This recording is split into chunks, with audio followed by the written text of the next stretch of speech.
Well, good morning, everyone. First of all, I'd like to start by thanking Sanjeevani to extend the invitation to this wonderful TEDx event. Really looking forward to the conversations today and excited for the learnings that we all will bring to this amazing event. So, folks, if you grew up where I did in New Delhi, you would see something every day that would stay with you forever. On my street, two entirely different futures existed, just steps apart from each other. On one side of the street, in my home, stable electricity, water, food, access to education, and we had that quiet confidence that tomorrow will be even better. Across the same narrow road, on the street, another home struggled just for the basics: food, water, access to education. And most importantly, what I realized, they lacked the belief that tomorrow will be any different or it will change in any way for them. So if you think about the two houses, same street, same city, same air, same surrounding conditions, but two very different trajectories for people living in them. Folks, I realized something very early. It was very profound and it stayed with me. That the difference was not talent. It was the foundation and it was the stability that each houses had that gave them the belief that tomorrow is worth investing in. Those images growing up stayed with me forever and made me reflect that it is really about potential. It is never about human potential when it comes to inequality. It is about the access and it is about the exposure to the systems, the tools, the processes, and to the underlying system that forms the person that's there above. That was the definition of inequality I grew up with. It bothered me, but I accepted it. But today, we are facing a new divide, a new kind of inequality that I believe is approaching us at a very fast pace. It's far more invisible and it's far more dangerous. Let me explain. Artificial intelligence, AI, is no longer just the tool. AI is learning, it's starting to reason, it's thinking, and it's making decisions alongside the humans. And that raises a very critical question that goes well beyond the aspect of technology when it comes to AI. And that question is, when machines start to think, what happens to humans? How do humans keep up? Who gets ahead in this change and who gets left behind and why? Another question that really concerns me is the reflection that AI is creating a new inequality. This inequality is not about income, it's about intelligence.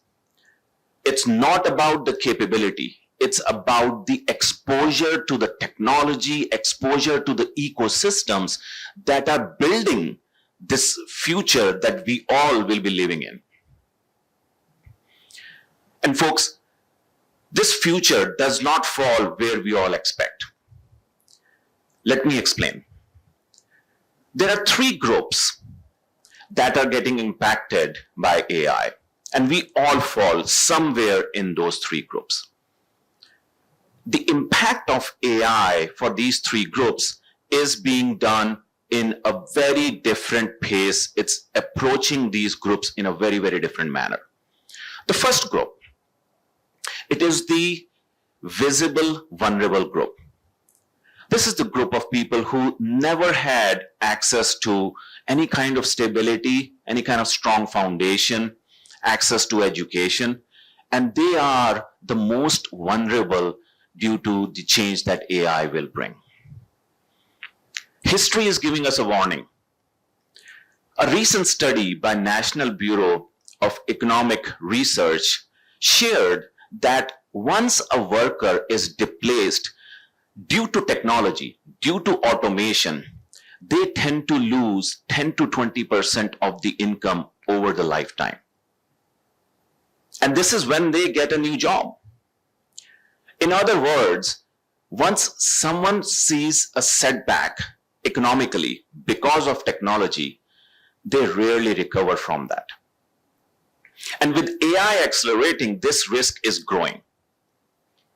And for this group, it is widening the gap that they have lived in for generations. The landscape is completely changing for them. The second group is invisible vulnerable. These are the people who were fortunate. They had access to every basic element that is needed in our lives.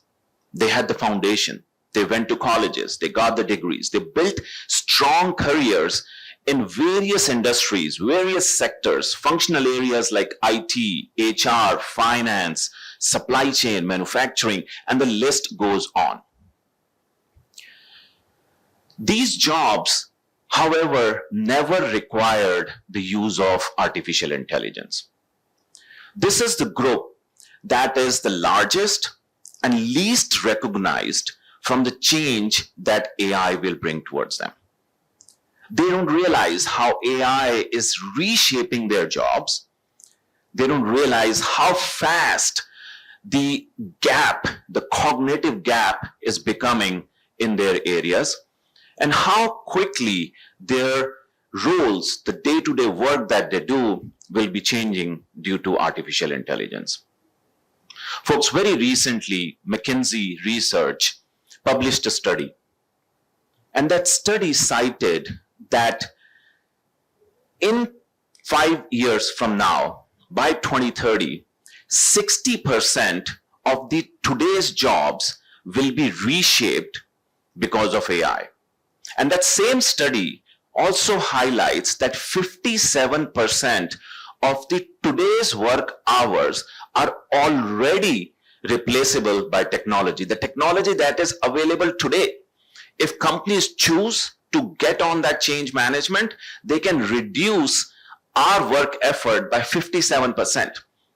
If every week we all are spending 40 hours, more than 20 hours will be taken away or can be taken away by technology. The change is coming for this group, whether people in this group are ready or not. And the third group is the AI shapers. These are the engineers, scientists, product teams, digital leaders. These are the folks who are shaping this AI future. They are either directly involved in building the AI capabilities, or they are exposed to the ecosystem that is building these capabilities. They are the ones who will thrive in this evolution. There is a research done by PwC. They released a global artificial intelligence job barometer report. And that report cited that a job that requires AI skills requires 25% wage premium. And that goes up to 56% wage premium for the industries that are more exposed to artificial intelligence. In other words, the folks who are closer to AI, they will continue to trend upwards in an accelerated manner. Now, if you step back and reflect on these three groups, it is no longer the starting point problem, no longer where each one of us started from. It is now becoming the momentum problem. How fast one group grows compared to the other.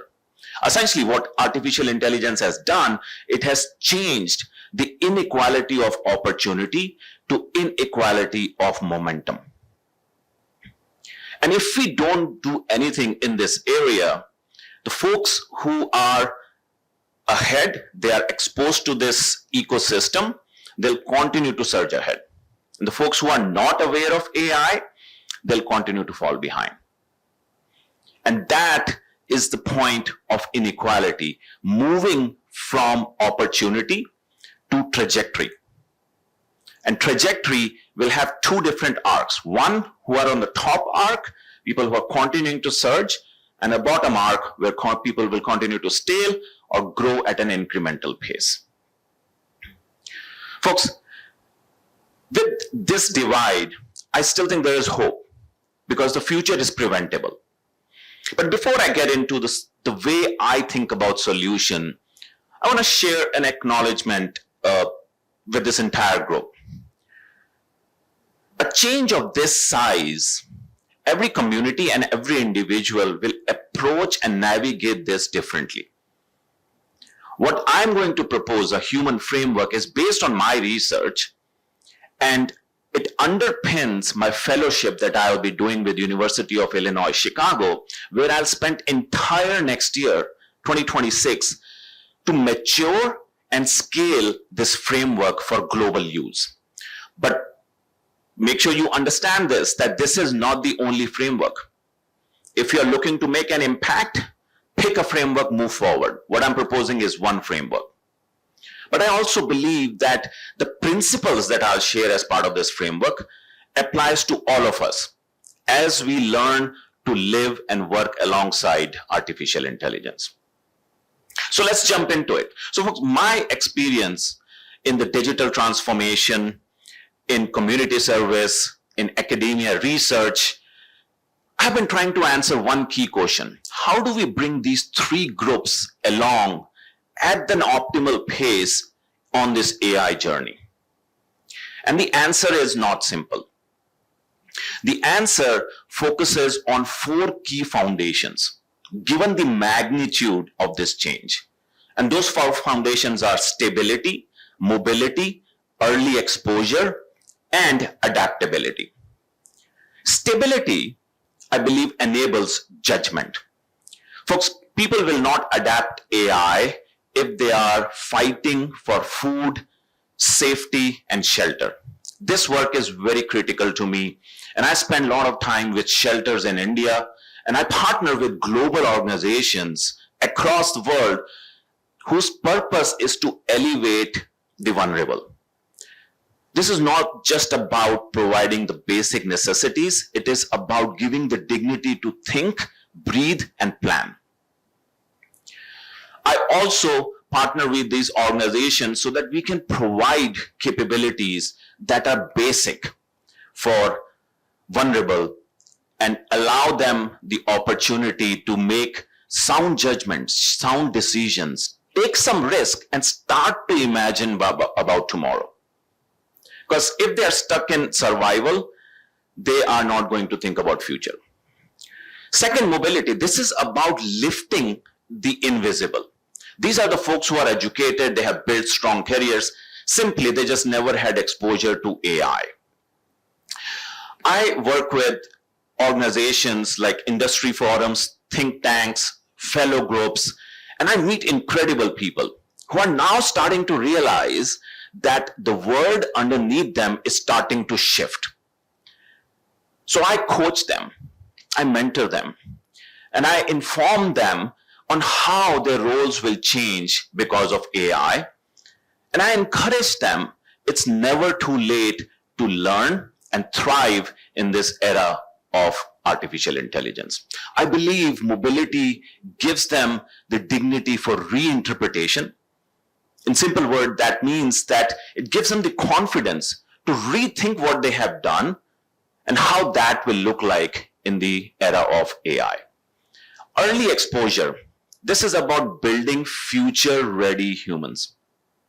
I believe the AI literacy should not start in college, should not start in high school. It should start as early as middle school when students are 10, 11, 12 years old.